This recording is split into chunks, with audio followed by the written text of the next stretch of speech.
Good morning बच्चों, कैसे हैं आप? Good morning ma'am.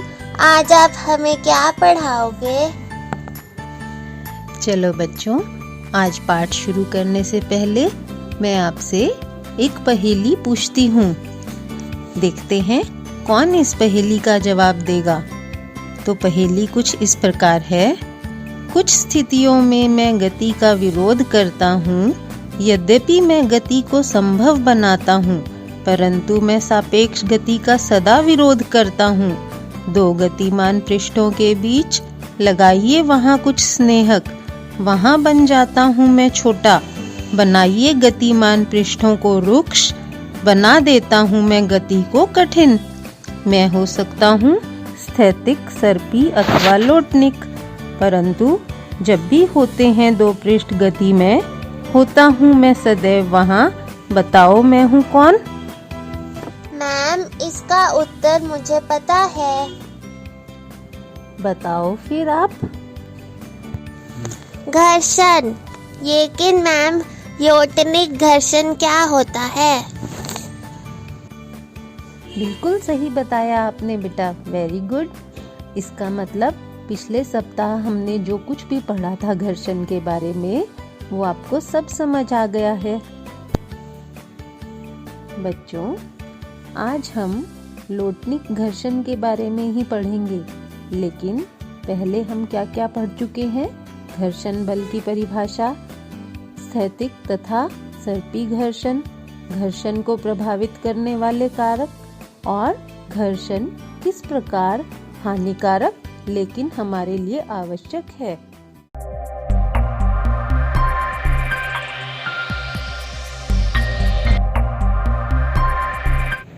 तो बच्चों, आज हम पढ़ेंगे घर्षण को बढ़ाया या घटाया कैसे जाता है, या फिर उसे घटाना या बढ़ाना आवश्यक किन स्थितियों में होता है। पिछले भाग में जैसे हम पढ़ ही चुके हैं कि घर्षण जो है बहुत सारी स्थितियों में क्या होता है? वांछनीय होता है। वांछनीय मतलब आवश्यक होता है, और कुछ स्थितियों में अवांछनीय होता है, यानी कि अनावश्यक होता है। तो घर्षण को हम बढ़ाते कैसे हैं और इसको बढ़ाना क्यों आवश्यक है?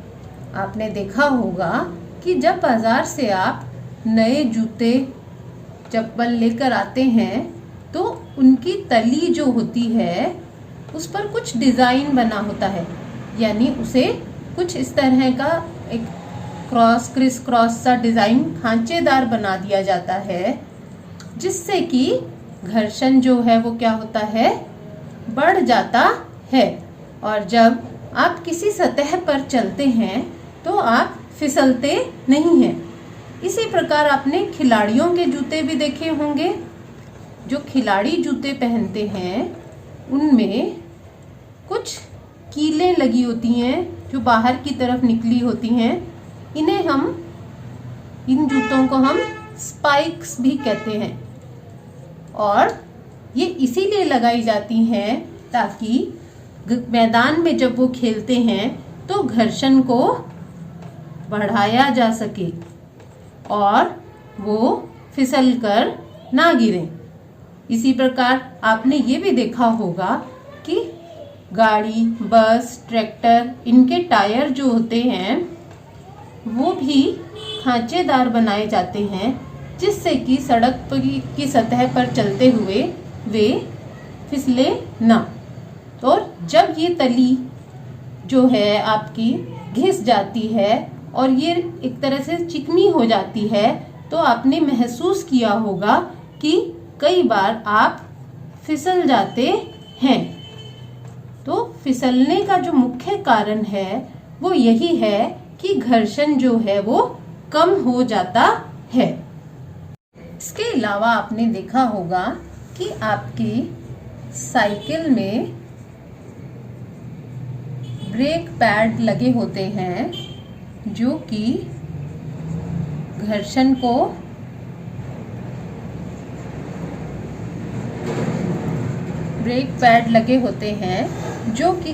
क्या करते हैं?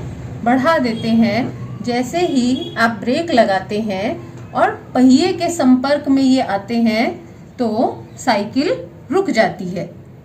इसके विपरीत और भी जगह हैं जहाँ पर हम घर्षण को घटाते हैं। जैसे हम जब कैरम बोर्ड खेलते हैं तो वहाँ पर हमें सतह कैसी चाहिए, चिकनी। तो वहाँ हम क्या करते हैं, कुछ पाउडर जैसा पदार्थ डालकर उस सतह को चिकना कर देते हैं, जिससे कि सतह जो है वो रुक्ष ना रहे और चिकनी हो जाए और हम आसानी से खेल सकें। इसी प्रकार मशीनों में भी घर्षण जो है वो अवांछनीय होता है, क्योंकि इससे मशीनों के जो भाग होते हैं वो घिस जाते हैं और वहाँ पर हम स्नेहक तेल का इस्तेमाल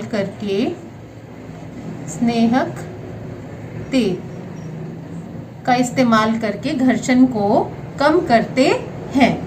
तो इस प्रकार कुछ स्थितियों में हम घर्षण को बढ़ाते हैं और कुछ स्थितियों में घर्षण को घटाया जाता है, जिससे कि हमारी जो काम करने में हमें सुविधा हो। अगला हमारा टॉपिक जो है वो है पहिए जो है घर्षण को कम कर देते हैं। पहिए आपने देखा होगा, अगर किसी भी वाहन में किसी भी चीज़ में लगा दिए जाएं तो उसे हमें दूसरी सतह पर लुढ़काना या एक स्थान से दूसरे स्थान पर किसी चीज़ को ले जाना आसान हो जाता है। इसीलिए पहिए का आविष्कार जो है मानव सभ्यता के लिए एक बहुत महत्वपूर्ण आविष्कारों में गिना जाता है। पहिए जो हैं घर्षण को क्या करते हैं, कम कर देते हैं और वस्तुएं जो हैं आसानी से एक सतह पर जो है वो क्या करती हैं, लुढ़कते हुए दूसरे स्थान पर पहुंच जाती हैं। इसलिए आपने आजकल देखा होगा कि जो हमारे ट्रैवलिंग बैग होते हैं, सूटकेस वगैरह होते हैं, उनमें क्या लगे होते हैं, पहिए लगे होते हैं, जो कि भारी सामान को एक स्थान से दूसरे स्थान पर ले जाने में हमारे लिए एक सुविधा का काम करते हैं। तो इस प्रकार का घर्षण जहाँ पर वस्तुएं लुढ़कती हैं और गति का प्रतिरोध कम हो जाता है, उसे हम लोटनिक घर्षण कहते हैं। तो हम कह सकते हैं कि किसी वस्तु को एक स्थान से दूसरे स्थान पर सरकाने के बजाय उसे लुढ़काना अधिक आसान होता है। और यहाँ पर जो घर्षण कार्य करेगा वो क्या है, लोटनिक घर्षण। इसकी परिभाषा देखिए, जब एक वस्तु किसी दूसरी वस्तु के पृष्ठ पर लुढ़कती है तो उसकी गति के प्रतिरोध को लोटनिक घर्षण कहते हैं। गति का प्रतिरोध मतलब गति का विरोध। घर्षण का कार्य ही है कि हम वो गति का विरोध करता है। लोटन घर्षण को कम कर देता है। ने पहले भी दो घर्षण के नाम सुने थे, कौन कौन से थे वो, स्थैतिक घर्षण और सर्पी घर्षण। स्थैतिक घर्षण और सर्पी घर्षण। तब हमने ये कहा था कि सर्पी घर्षण जो है स्थैतिक घर्षण से कम होता है, लेकिन अगर अब हम तीनों को कंपेयर करें, स्थैतिक घर्षण, सर्पी घर्षण और लोटनिक घर्षण, तो तीनों में लोटनिक घर्षण जो है वो सबसे कम होता है। अर्थात वस्तुओं को लुढ़काना जो है वो बहुत आसान होता है, बजाय कि उनको एक स्थान से दूसरे स्थान पर सरकाया जाए। इसके उदाहरण भी आप देख सकते हैं कि आजकल मशीनों में हम जो है बॉल बेयरिंग का प्रयोग करते हैं, जिससे कि घर्षण जो है उसे बहुत कम किया जा सकता है। इसी प्रकार छतों पे जो पंखे लगे होते हैं, या आपकी साइकिल में पहिए में बॉल बेरिंग का उपयोग किया जाता है, जिससे लोटन के कारण घर्षण को बहुत अधिक कम किया जा सके। स्थैतिक घर्षण और लोटनिक घर्षण से संबंधित हम इस क्रियाकलाप में भी देख सकते हैं कि लोटनिक घर्षण जो होता है वो बहुत कम होता है। अब आप देखिए, यहाँ पर एक दो पुस्तकें हैं मेरे पास। अब इसको हम ऐसे ही सरकाते हैं तो ये क्या हुआ हमारा, यहाँ पर जो गति का विरोध हुआ वो हुआ स्थैतिक घर्षण के कारण। और अब यहाँ पर मेरे पास ये 3 पेन हैं, हम इन पेनों का उपयोग करके एक लोटनिक घर्षण जैसी स्थिति बनाते हैं। इन पेनों को मैंने यहाँ रखा और इसके ऊपर इस पुस्तक को रख दिया। अब ये एक पहिए के जैसे काम करेगा और अब हमने इसको सरकाया तो ये बहुत आसानी से आगे चली गई। तो इसी प्रकार आपने देखा होगा कि बैग में, अटैची में इस तरह के रोलर लगे होते हैं, जिसके कारण वो बहुत आसानी से हम भारी सामान को भी आगे सरका सकते हैं। अगला जो हमारा टॉपिक है वो है तरल घर्षण। यहाँ पर तरल घर्षण से हमारा मतलब है कि वायु तथा जल द्वारा जो घर्षण बल लगाया जाता है उसे हम तरल घर्षण कहते हैं। वैसे तो आप जानते हैं कि वायु बहुत हल्की होती है, विरल होती है, लेकिन फिर भी ये घर्षण बल लगाती है, यानी कि इसमें जो चीज़ें उड़ रही हैं उन पर एक घर्षण बल लगता है, जिसे हम तरल घर्षण कहते हैं। जैसे आपने देखा होगा वायुयान या पक्षी, रॉकेट, जो भी चीज़ें हैं वो सभी इस घर्षण बल का अनुभव करते हैं। और इस घर्षण को कम करने के लिए क्या किया जाता है कि वायुयान जैसे जो वाहन के साधन हैं हमारे, उनकी आकृति इस प्रकार की बनाई गई, कैसी, पक्षी के जैसी। उनकी आकृति जो है एक पक्षी के जैसी होती है। जैसे पक्षी के जो पंख हैं वो इस तरह से खुले हुए होते हैं दोनों साइड, तो वायुयान की आकृति भी कुछ इस प्रकार बनाई गई, जिससे कि वो घर्षण का कम से कम अनुभव करे। और इसी तरह जल में भी जो जलयान होते हैं हमारे, उनकी आकृति जो है वो जल में रहने वाले जीवों के समान बनाई गई। जैसे कि कोई भी नौका होती है, उसकी आकृति इस तरह की होती है, यानी उसको इस तरफ से पॉइंटेड रखा जाता है। और कुछ कुछ मछली की आकृति भी इस तरह ही होती है। तो इस तरह इनकी आकृति बनाई गई कि ये कम घर्षण बल का अनुभव करे। तो तरल में लगने वाला जो घर्षण होता है, इसका एक और नाम भी है, उसे हम क्या कहते हैं, कर्षण। से हम कहते हैं कर्षण। और ये इसी शब्द के लिए ही दूसरा नाम है। तरल घर्षण और कर्षण दोनों एक ही होते हैं। वो कर्षण की परिभाषा हम क्या लिखेंगे, तरलों द्वारा लगाए गए घर्षण बल को कर्षण कहते हैं। यहाँ मैं आपको दोबारा से बता देती हूँ कि तरल में हम यहाँ पर वायु और जल दोनों को लेते हैं।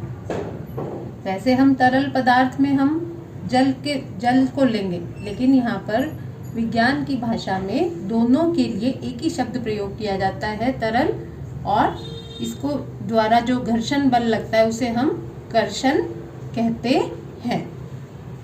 तो बच्चों, इस पाठ में हमने घर्षण से संबंधित बहुत सारी बातों के बारे में जाना। एक बार फिर से हम पूरे पाठ की दोहराई यहाँ पर दिए हुए प्रमुख शब्दों द्वारा कर लेते हैं। सबसे पहला हमारा प्रमुख शब्द तो घर्षण ही है। घर्षण को हम इंग्लिश में फ्रिक्शन कहते हैं। ये एक प्रकार का क्या है, संपर्क बल है। जब दो सतहों के बीच में जो बल लगेगा उसे हम घर्षण बल कहते हैं। दूसरा हमारा प्रमुख शब्द हो गया बॉल बेयरिंग।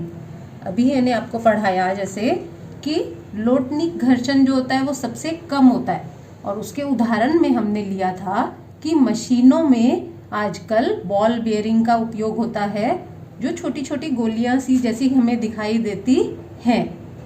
अगला शब्द हमारा है कर्षण। कर्षण को हम तरल घर्षण यानी वायु और जल के द्वारा जो घर्षण बल लगाया जाता है उसे ही हम कर्षण भी कहते हैं और तरल घर्षण भी कहते हैं। अगला शब्द जो हमने लिया है वो है अंतःबंधन। हमने शुरू में पढ़ा भी था कि घर्षण बल जो है वो किस प्रकार काम करता है। हमने देखा था कि कोई भी अगर ये सतह है तो उसमें कुछ छोटे छोटे से उभार होते हैं और जो दूसरी सतह उस पे आती है तो उनके बीच में जो एक बंधन, उनके बीच में जो एक बॉन्ड बनता है उसे ही हम अंतःबंधन कहते हैं। इसे हम इंटरलॉकिंग कहते हैं इंग्लिश में। अगला है शब्द जो हमारा वो क्या है, स्नेहक। स्नेहक जो हैं वो पदार्थ होते हैं जो मशीनों में डाले जाते हैं जिससे कि घर्षण को कम किया जा सके। इन्हें हम इंग्लिश में ल्यूब्रिकेंट कहते हैं। अगला शब्द जो हमारा है वो है लोटनिक घर्षण। लोटनिक घर्षण के बारे में हमने अभी पढ़ा है कि ये कैसा होता है, जब कोई वस्तु दूसरी सतह पर लोटन करे यानी लुढ़कती हुई जाए तो वहां पर जो बल लगता है, जो गति का विरोध करता है, वो है लोटनिक घर्षण। इंग्लिश में इसे रोलिंग फ्रिक्शन कहते हैं। और सबसे आसान उदाहरण भी इसका क्या है, पहिया या रोलर लगे हुई चीजें, जैसे रोलर लगे हुए बैग, वो सब क्या कर रहे हैं, सतह पर लोटन करते हैं। अगला शब्द है हमारा सर्पी घर्षण। सर्पी नाम से ही स्पष्ट हो रहा है कि सर्प की तरह, जिसे हम इंग्लिश में स्लाइडिंग फ्रिक्शन भी कहते हैं। कब लगता है ये, जब कोई वस्तु पहले से ही गतिमान हो तो उस पर जब बल लगाया जाता है तो उसकी गति का जो विरोध करता है वो होता है हमारा सर्पी घर्षण। अगला शब्द है हमारा स्थैतिक। स्थैतिक का मतलब होता है विराम अवस्था। विराम अवस्था में जब वस्तु को एक गतिशील किया जाता है तो उस पर लगने वाला जो हमारा घर्षण बल है उसका नाम स्थैतिक घर्षण होता है। इंग्लिश में हम इसे स्टैटिक फ्रिक्शन कहते हैं। आप इन सभी शब्दों को अपनी कॉपी में लिखें और इनके बारे में जैसे मैंने आपको एक एक या दो दो लाइनें बताई हैं वो भी लिखें, जिससे कि आपको इस पाठ से संबंधित सभी शब्दों का अच्छी तरह से ज्ञान हो जाए। अब बच्चों, हमने पूरा पाठ पढ़ लिया है और इसके प्रमुख शब्द भी कर लिए हैं, तो हम कुछ अभ्यास कार्य करते हैं जिससे कि आपको इस पाठ में हमने जितने भी टॉपिक करे हैं वो और अच्छी तरह से समझ आ जाएंगे। यहाँ पर मैंने कुछ रिक्त स्थान लिखे हैं, आप उन्हें भरने का प्रयास करें, साथ साथ मैं भी आपको उनको समझा देती हूँ। पहला है, घर्षण एक दूसरे के संपर्क में रखी दो वस्तुओं के पृष्ठों के बीच खाली स्थान का विरोध करता है। किसका विरोध करता है ये? सापेक्ष गति का। क्योंकि घर्षण जो है संपर्क बल है, तो जब कोई एक वस्तु दूसरे पृष्ठ पर गति करती है तो घर्षण बल जो है उसकी गति का विरोध करता है। अगला खाली स्थान जो हमारा है वो क्या है? घर्षण पृष्ठों के खाली स्थान पर निर्भर करता है। किस पर निर्भर करता है? पृष्ठ का मतलब है सतह, तो उसकी चिकनेपन या रुक्षता दोनों पर निर्भर करता है कि जो पृष्ठ है वो कितना चिकना है। अगर वो चिकना नहीं होगा तो वो क्या होगा? रुक्ष यानी कि खुरदरा। अगला है, घर्षण से खाली स्थान उत्पन्न होती है।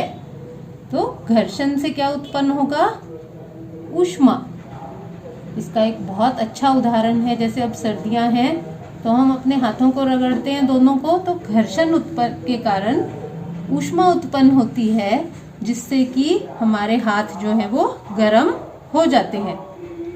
अगला खाली स्थान है हमारा, कैरम बोर्ड पर पाउडर छिड़कने से घर्षण खाली स्थान हो जाता है। तो क्या हो जाता है, घर्षण कम हो जाता है, जिससे कि हम उसे और अच्छी तरह से खेल सकते हैं। कैरम बोर्ड की जो गीटियां हैं इधर उधर बहुत आसानी से जाती हैं जब घर्षण कम हो।